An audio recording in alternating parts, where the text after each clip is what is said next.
Hi everyone, it's Mrs. Wine. Welcome back to art class.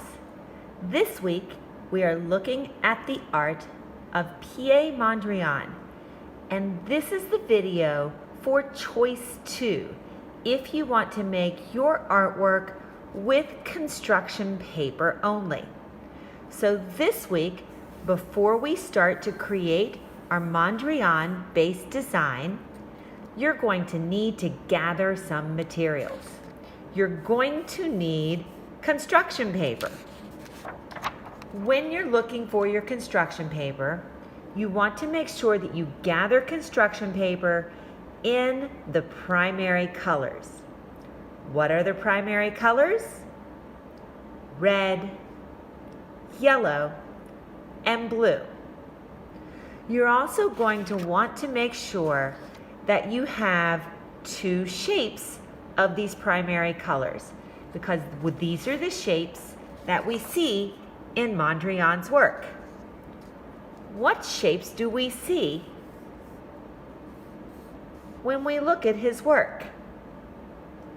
I see squares and I see rectangles.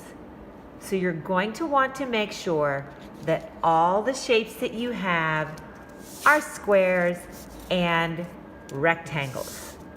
They don't need to be very big. My squares are about 3 inches by 3 inches, and my rectangles are about 3 inches by maybe 4 or 5. Now, I don't want all of my shapes to be the exact same size. So for this week, you're also going to need scissors and of course glue stick and white paper. So let's get started.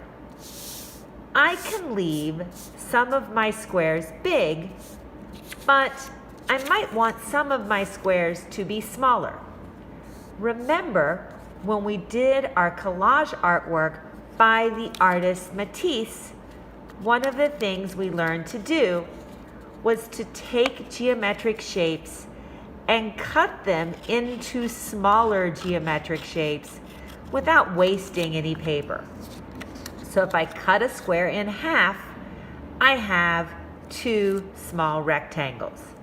If I take one of those rectangles and if I fold it and cut it in half again, then I'm going to have some even smaller squares. So what I want to do before I get started is I want to take some of these big shapes and I want to cut them a little bit smaller. I can decide which ones I want to have in which sizes. I just want to make sure that I have a nice variety of shapes to choose from.